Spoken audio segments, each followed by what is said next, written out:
Fala galera que curte o Nerd Rider, sejam todos muito bem-vindos a mais este programa. Quem vos fala é a Sazuma, mas você também pode me chamar de Marcelo, tá tudo ok. O material de hoje é a coleção histórica Marvel, Os Vingadores. Eu já vou começar falando que essa coleção não devia se chamar Os Vingadores, porque pelo menos o volume 1 e o volume 2 que eu li até agora, que tá ali, que vai ser a próxima resenha, de Vingadores tem isso daqui assim ó. Tem quase nada, cara. Principalmente esse volume. O segundo você ainda até vê mais um pouquinho. Mas esse daqui de Vingadores, cara, eles são assim, secundário do secundário. Você vê o Thanos pra caralho. Desculpa, você vê o Thanos pra caramba. Você vê o Drax pra caramba. Você vê também o Capitão Marvel pra caramba. Mas os Vingadores você só vê assim, é. Então fica muito a desejar esquisito. É engraçado, né? Não sei se mais alguém concorda comigo. Mas quando você pega um material como esse que tem todo um quê de nostalgia, não é propaganda do Felipe Castanhari, mas quando você pega um material como esse que tem toda uma questão da nostalgia, sabe, de você, não que eu seja dos anos 70, mas muitas coisas dos anos 70 foram reimpressas, então você podia achar scan, e aí quando você pega um material como esse, você se sente naquela época, né, de, nossa cara, como é bom poder ler um quadrinho como esse. Obviamente que aqui o material é selecionado para poder dar uma noção para a história, então algumas coisas você percebe que fica de fora. Mas mesmo assim, dá pra você acompanhar tranquilamente sem ficar perdido, tá? O que aconteceu antes e o que vai acontecer depois, que seria mais ou menos a continuação dali, você consegue entender sem problemas nenhum. Claro que não é aquela história assim de, oh meu Deus, que maravilha, oh que lindo, eu preciso tê-lo. Não. Uma coisa que eu tava vendo uma resenha do Fernando da Central HQs, eu vou deixar o link na descrição. Ele falou uma coisa que é exata.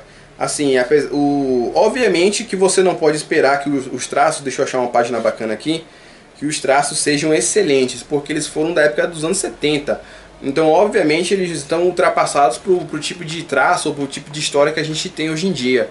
Mas o que mais me chamou a atenção, aqui ó, mostrando a página pra vocês do desenho.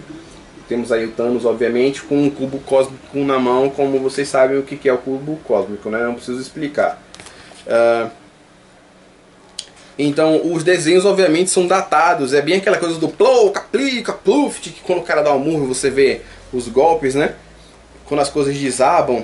Então, tudo isso está datado. Mas o que me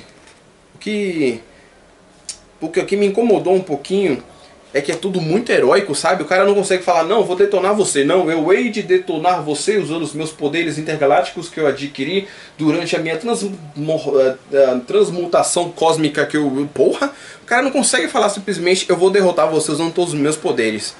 Então tudo é muito heróico, sabe? Tudo tem muito assim... É muito travado para você poder ler, não é uma leitura fluida. E não é nem pela questão da dificuldade, não. É justamente porque os caras querem falar muito, fica muito prolixo. Deixa eu ver se eu acho aqui.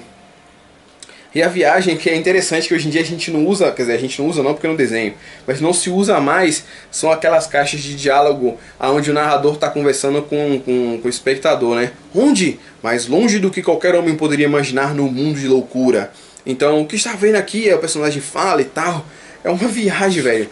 É tudo assim, muito prolixo. E aí você vê também a diferença da diagramação, né? As coisas eram muito quadradinhas, muito certinhas. Ou você tinha 3 diálogos diagonais, ou você tinha essas divisões para darem mais drama, mais ênfase, sabe? E é uma coisa que hoje em dia a gente já não vê com tanta frequência. Hoje em dia as caixas, a diagramação das imagens já são maiores, ou às vezes você nem vê quadrado, você vê o cara passando um traço aqui, bem estilizado, igual mangá, sabe? Então é interessante como você vê isso daqui. A história é o seguinte, a gente tem um Capitão Marvel que está tentando derrotar o Thanos. Ele conta com a ajuda de alguns Vingadores aparecem aqui. Só que ele tem todo um drama pessoal dele, tem a questão do alter ego, que é o Rick alguma coisa que eu não lembro mais. Aí vem os subordinados do... Oh meu Deus, do Thanos para lutar com ele, e assim, aí fica toda nessa enrolação do cara, não, vou conseguir pegar os meus poderes, eu preciso da ajuda do mentor, que é o pai do Thanos, e aí você tem o Drax, caraca maluco, o Drax é muito chato, velho. Pensa num cara chato, o cara falou, eu vou destruir a minha vida, eu sou o destruidor, eu vou matar você, Thanos, e o cara só fica nisso, velho. É muito chato, cara, muito chato. Você, assim, no começo é bacana, né? Você se empolga porque é aquela coisa das antigas e tal. Mas é depois da quinta vez que ele fala que ele é o destruidor, que ele vai detonar o Thanos, você já não aguenta mais. Olha que eu tô falando da questão do traço. É muito interessante como as coisas eram feitas, né? E eu até entendo porque ainda tem gente que gosta, ou porque a gente gostava. Eu mesmo, na época que eu comecei a ler, apesar de não ter sido nos anos 70, mas foi 90, final, início de 90, meio, por aí, muito dos traços ainda eram com nessa pegada aqui, sabe? Ainda era muito baseado nisso. Foi mais ou menos na época que começou a mudar algumas coisas do Homem-Aranha, mas ainda tinha muito desse tipo de traço. Mas vamos lá, a história então aí, o Capitão Marvel, ele vai derrotar o Thanos. O Thanos ele é somente um titã, eles até explicam aqui, se eu não me engano, ele era um filho de Cronos, dos descendentes de Cronos, e aí ele vai para essa lua de Saturno, onde um dia ele se revolta, era uma civilização pacífica. Para quem quiser saber mais um pouquinho sobre a história do Thanos, apesar de não ser da mesma época, mas vocês podem ler que não está aqui, está lá embaixo, mas tudo bem, que é a ascensão de Thanos, e aí vocês podem usar isso como leitura aqui, né, quando eles falarem sobre a vida de Thanos, você pode usar isso como uma leitura prévia, né, para você fazer esse diálogo. Então o Capitão Marvel vai contar com a ajuda dos Vingadores, o Thanos está com um cubo cósmico, e aí ele vira um deus, e aí os Vingadores junto com ele vão arranjar um jeito de derrotar o Thanos. Apesar das cenas de ação serem bastante frequentes, você não, assim, é a questão do traço, né? Você não sente como aquela ação igual a gente costuma ver em quadrinhos mais novos. Mas eu gostei bastante. Não foi uma leitura fácil, assim, como eu disse, não é difícil de ler pela questão do vocabulário ou dos temas que são mencionados. Mas é como eu falei, assim, é tudo muito prolixo, então você acaba demorando muito para ler uma coisa que é relativamente fina. Eu já tive materiais mais grossos do que esse, que eu li mais rápido, né? Também tem a questão da ausência de diálogo. Aqui basicamente todo quadrado, né? Toda caixa de imagem tem diálogo, às vezes tem pra caralho, então você acaba lendo muito.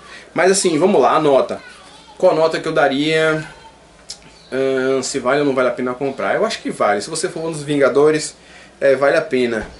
Principalmente se você quiser ter a coleção histórica Marvel Os Vingadores, que aí você vai comprar a caixinha com o número 1, que essa daqui é a que vem a caixinha para você montar a caixinha e encaixar nos outros volumes. Mas eu vou lhe dizer, em termos de Vingadores mesmo, aqui não tem quase nada, então tenha isso em mente. Se você quiser se preparar melhor para o que vai acontecer depois, então você pode comprar, mas sinceramente não vai fazer diferença. Mas vamos lá, nota. 500 cilindradas. Eu daria 500 cilindradas para esse daqui. Não é uma coisa mega potente não, mas quebra o seu galho para um dia a dia. Para quem acaba lendo em ônibus ou no metrô, por aí vai. É válido, certo? Então eu vou me despedindo de vocês aqui. Não se esqueçam de se inscrever no canal se você gostou desse vídeo. Não se esqueça de curtir o vídeo se você gostou desse vídeo. Não se esqueça também, por favor, de curtir o Facebook. Tem muita gente que se inscreveu, 30 pessoas praticamente se inscreveram nesse canal. A essa altura mais podem ter se inscrito. Então, por favor, não se esqueçam de curtir também no Facebook para vocês ficarem sabendo das coisas e tal. Assim como no Instagram e Twitter. Eu até fiz não vou dizer promoção porque ninguém está ganhando nada, mas eu fiz uma ação relâmpago onde eu coloquei o Piccolo e o Vegeta aqui. E aí eu pedi para as pessoas legendarem, colocarem, né, a legenda deles, né? E aí a legenda que fosse mais engraçada, mais interessante, eu colocaria no programa do Nerd Rider, né? Então é isso. Um beijo e um queijo e até o próximo Nerd Rider!